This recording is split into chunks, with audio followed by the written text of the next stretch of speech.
From almost the first moment that I entered the big room clutching my bottle, my attention was riveted upon a girl who was there. I say a girl, but in fact she was considerably older than I was, 30 at least, I should suppose. She was very blonde and slender, almost ethereal.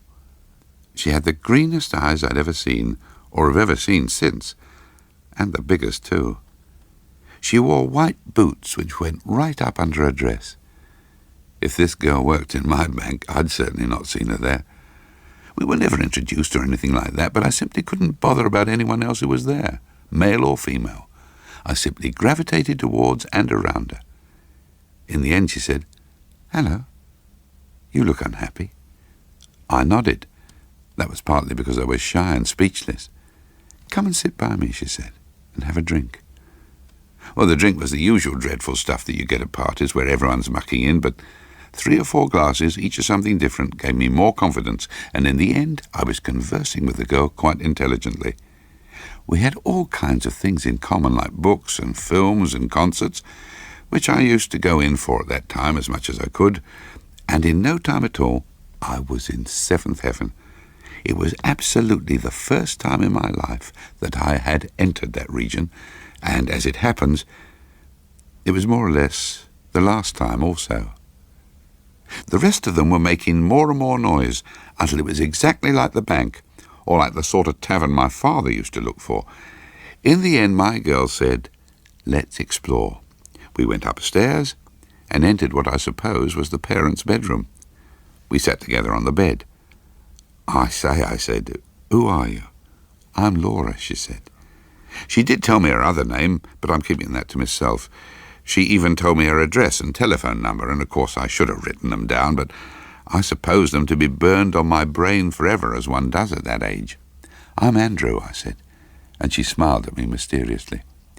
So I put my arm around her shoulders and should have liked to turn out the light, but I knew the door was unlocked and did not dare to go so far as to lock it. She was wearing a thin greeny dress with a pattern on it like waves. I'd never seen a dress like it, but, why, it's impossible to describe. "Andrew," she said, looking at me with her enormous eyes, "I do love you." Oh, let me tell you, it was the supreme moment of my entire life, though I didn't realize that at the time.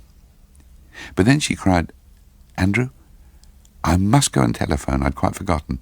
You made me forget." "Oh, you will come back," I gasped out. Of course it was dangerous for her to leave the room at all. That was obvious enough. Even so, her reply astonished me. "I shall always come back," was what she said. She pulled up her boots and flitted out. Laura didn't come back. In the end, it seemed quite certain that she must have heard something on the telephone which had made her leave at once. I did not care to ask anyone. I was downcast enough on the way home, and it became worse when I realized that I'd forgotten both Laura's exact address and her telephone number. However, I knew her name right enough, and I remembered the name of the road she'd given me.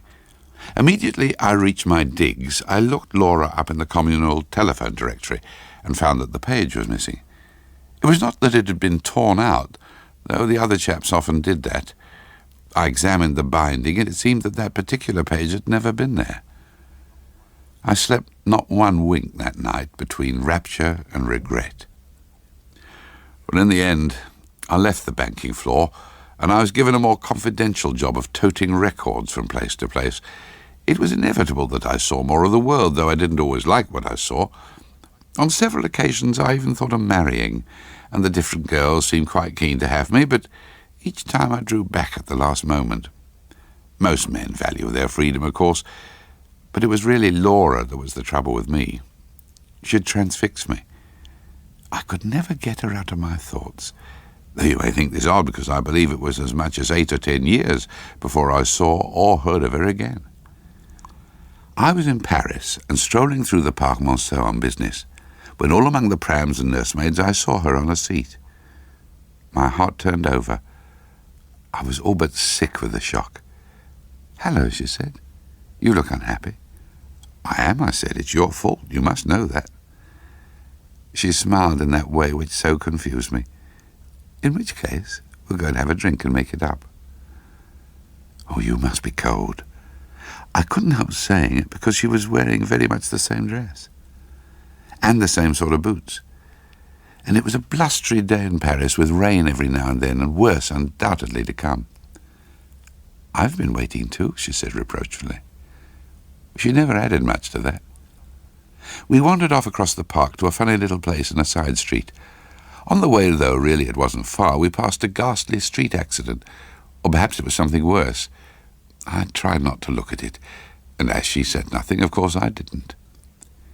We began mixing our drinks again in the same unwise way, and talking about all those things we had in common, though naturally we both went to fewer films and concerts and read fewer books than before. Oh, but that applies to almost everyone. I realized with a little shiver she might well be 40 by now, or at least 38. I can only say that she did not look it. She looked devastating, in a slightly peculiar way. In the end, I began eating as well as drinking, though she would only nibble.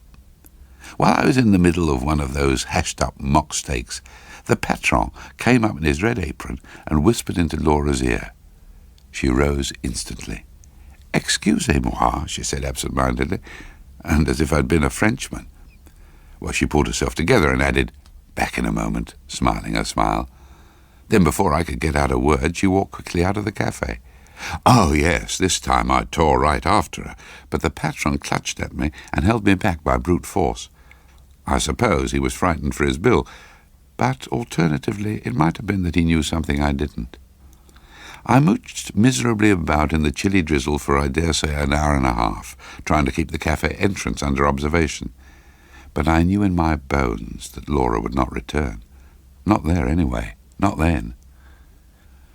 Within only a couple of years, I got down at last to proposing marriage, and Cecilia Susan accepted me at once. I was perfectly determined to work at the marriage, and obviously it was only fair that I should, but Laura stood more hopelessly in the light than I had supposed possible. I never said a word about her to Cecilia Susan. It would have sounded so utterly unrealistic. Nor were things helped by the fact that our two children, only a year apart actually, died in an accident at the nursery school. I'm sure you heard about it, or read about it at the time. There were questions in Parliament and a big inquiry, at which we both gave evidence. In the end, Cecilia Susan left me for a more practical chap 10 years younger than I was, and 8 years younger than she was. There was a quick divorce, and I've never seen or heard of Cecilia Susan since. All this time I was working for these new people, having left the bank soon after the Parc Monceau business. It's a funny sort of job, but it pays a lot better, and it's occasionally quite exciting. There was a meeting at a big hotel near, well, I won't name it. It was in the north of Italy. Now, that'll give you the picture. Not actually in the town either, as I say. The gathering was international, cosmopolitan, all those things. And believe me, it was pretty tense. By then I was accustomed to almost anything. But suddenly I'd had enough, and I went out for a breather. I hate a packed room. I went downstairs, and there at a table in the lounge sat Laura. She was looking out through the big window at all the snow and ice and tempest. I did not say that she was dressed in exactly the same way, not at all, but it was a version of the same garb in every detail, and she looked, well, ageless might be the best word. I stood back. I was petrified. It had been a terrible afternoon upstairs, if I'm to be honest about it, and now here in the dusk was this. In the end, Laura turned and saw me. "You do look unhappy," she said. "Come and sit by me." Well, I could hardly cut and run. In any case, we were all virtually snowed up. But needless to say, I did not want to do anything of the kind. Calm judgment was useless where Laura was concerned. I find it almost always is useless. She filled a glass from a big decanter of red wine. It was as if the glass had been set there for me and waiting. "Wine of oblivion," said Laura, smiling. At least this time we seemed not to propose mixing them, and inevitably by now we no longer read books at all, or bothered ourselves with films and concerts or anything like that. "How long are you staying?" I asked, with one part of my mind still on the drifting snow. "It doesn't matter," said Laura. There will be future occasions." I laughed, and everyone in the lounge looked up, except for the very old and the very deaf. "The intervals are a bit on the long side," I said. "One day there won't be a second to spare," she replied in a matter-of-fact way. I expect I stared at her like a fool. "Now, if you like," she said. Well, I suppose I continued to stare. In my work I'd become ready with conventional words, but only with those. "Come and see," she said, with that all-dissolving smile of hers. "Do you mind carrying the wine?" I followed her upstairs, back upstairs where I was concerned. In the conference room there seemed to be total silence, which was absurd and impossible. She wove in and out on the first floor of the hotel, then pushed open a dingy and ill-painted door, not up to the general standard of the place, and held it for me to pass through, with the big decanter in one hand and the 2 big wine glasses slipping about in the other. Beyond was a very big corridor, ill-lighted and with battered bedroom doors on either side. There were holes in the carpet and big cracks in the plaster of the ceiling, through which things might emerge when most people had gone to bed. One could not help thinking of that. Plainly it was a wing which had been virtually closed, and not only for the off-season, one would suggest. I marvelled that Laura should, as I presumed, sleep there and dwell there.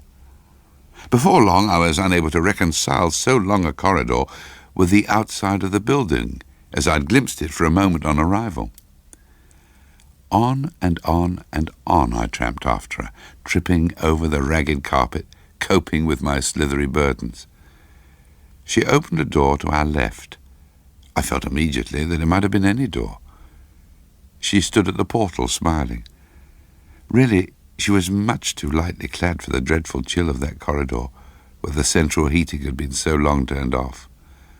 In her wavy dress, she looked more like the sea in summer, though deep and mighty. But you wouldn't possibly understand what I mean. You would have had to be there. One day perhaps you will be. I could only just see into the room.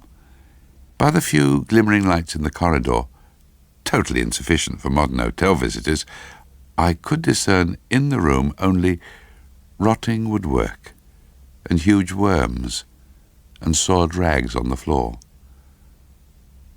"Come in and have a drink with me," begged Laura. "Then I can look after you properly." After a second or two of silence between us, she gently added, "You might call me your guardian angel." No one should think I made a fool of myself. Not at all. I'd been very fully trained in self-control. I set down the heavy decanter on the threshold, and though one of the glasses fell from my hand as I stooped, it did not shatter.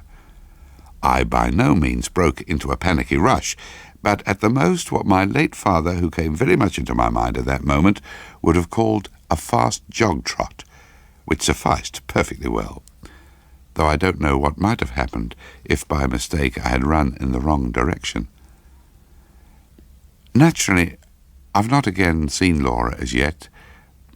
I keep telling myself to stop worrying, because such things are not decided by us, but for us.